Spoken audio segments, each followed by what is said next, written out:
भारत सरकार के सुझाव तथा अथक प्रयास के द्वारा संयुक्त राष्ट्र संघ में 2023 को अंतर्राष्ट्रीय मिलेट्स ईयर घोषित किया गया है।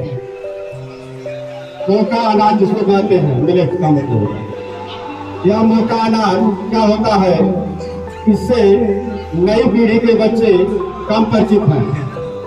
हमारे जो सीनियर थे वो लोग परिचित हैं, कुछ मोटे अनाजों से हम लोग भी परिचित हैं।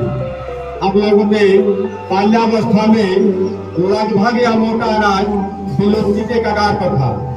आज भी कुछ प्रजातियां बची हुई हैं और इस कारण से कि वह पशुओं का चारा के रूप में इस्तेमाल होता है, जैसे ज्वार और बाजरा।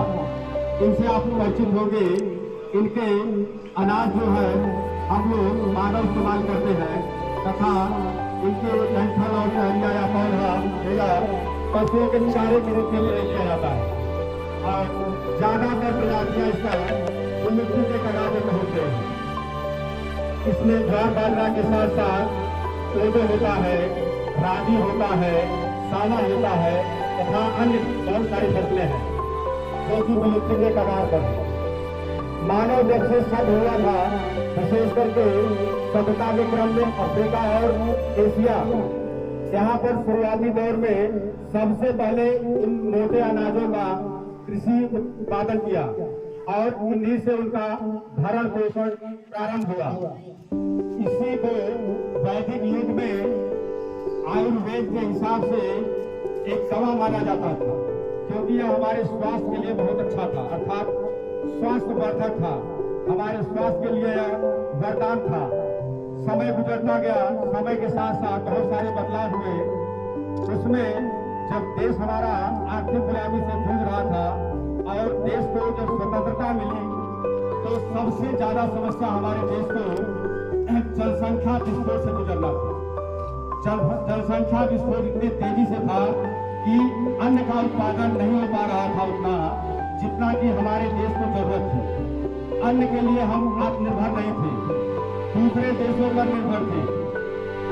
उस समय के तत्कालीन प्रधानमंत्री लाल बहादुर शास्त्री जी अमेरिका से अन्न मंगाना चाहते थे। अमेरिका ने इनका बड़ा उपहास किया और सड़ा हुआ ज्वार बाजरा भेज दिया जो कि वहां पर पशुओं के लिए इस्तेमाल होता था। प्रधानमंत्री ने रिक्वेस्ट किया, निवेदन किया, यह तो खराब है, सड़ा हुआ है। तो वहां से जवाब मिला कि भारतीय लोग जो है पशु के ही समान है। और यह बात प्रधानमंत्री को बहुत ठेस पहुंची। उन्होंने प्रतिज्ञा किया कि हम इसमें आत्मनिर्भर होकर दिखाएंगे।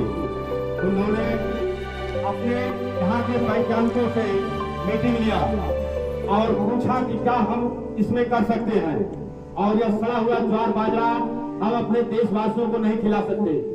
उसी क्रम में उन्होंने शपथ ली, प्रतिज्ञा लिया कि सप्ताह में एक दिन हम भूखे रह जाएंगे और देशवासियों को संबोधित करते हुए कहा, आप सभी लोग एक दिन के लिए व्रत रहेंगे सप्ताह में, और अमेरिका को हम बताना चाहते हैं उसका सड़ा हुआ भोजन हम नहीं कर सकते। और उन्होंने अपने देश के वैज्ञानिकों में विशेष रूप से एम.एस. स्वामीनाथन थे, उनकी मीटिंग ली और कहा कि आप सभी वैज्ञानिकों से बात करिए कि अन्न का उत्पादन कैसे किया जाता है। तो एम.एस. स्वामीनाथन को फादर ऑफ ग्रीन रिवॉल्यूशन कहा जाता है, हरित क्रांति के जनक कहा जाता है। उन्होंने हरित क्रांति में अन्न उत्पादन के लिए बहुत सारे फर्टिलाइजर के उपयोग की बात कही और सिंचाई के लिए ट्यूबवेल से लेकर के नलकूप से लेकर के नहर की खुदाई की बात की तथा उन्नत किस्म के बीज तैयार करने की बात की और इस पर जोर दिया गया और अन्न उत्पादन बहुत तेजी से होने लगा। भारत आत्मनिर्भर बना। अन्न के उत्पादन में आज भारत आत्मनिर्भर ही नहीं है बल्कि विदेशों को एक्सपोर्ट करता है। लेकिन विकास के इस क्रम में एक तिरस्कार हो गया मोटे अनाजों का। ज्यादा से ज्यादा जोर जो है गेहूं और चावल के उत्पादन पर हो गया, क्योंकि उस समय जनता को भोजन कराना आवश्यक था, गुणवत्ता का ध्यान नहीं रखा गया।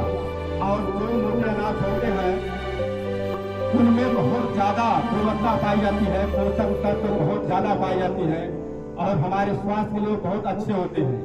लेकिन हम लोग गेहूं और चावल को ज्यादा उगाने लगे, भारतीय किसान भी अपने लाभ और प्रॉफिट के लिए इनका उत्पादन ज्यादा करने लगे, क्योंकि जो मोटा अनाज होता है उसका उत्पादन कम होता है। धीरे धीरे यह किसानों के खेतों से भी गायब होने लगा।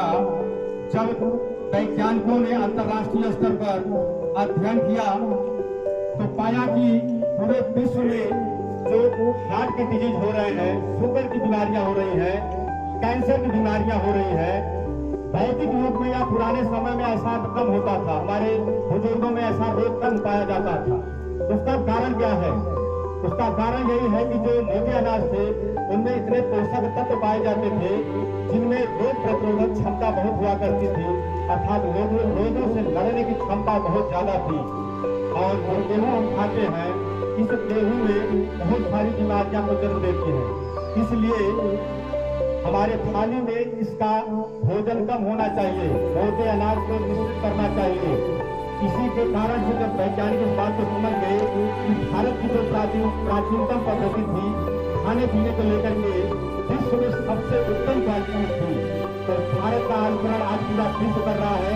और प्रधानमंत्री जी ने इसी की आगे और प्रचार प्रसार के लिए अपने यहाँ पर जो अंतर्राष्ट्रीय स्तर पर मीटिंग हुई थी, वहाँ पर प्रधानाचार्य जी ने बताया कि भोजन के थालियों में सभी के जो गेस्ट अभी आए थे अंतर्राष्ट्रीय स्तर से, उन सभी के थालियों में मोटे अनाज परोसे गए। और 2023 में अंतर्राष्ट्रीय मोटा अनाज घोषित किया गया है, ताकि पूरे विश्व में मानव जाति में, मानव सभ्यता में इसको अधिक से अधिक बढ़ावा दिया जाए, अधिक से अधिक कार्यक्रम किए जाए, हर घर लोग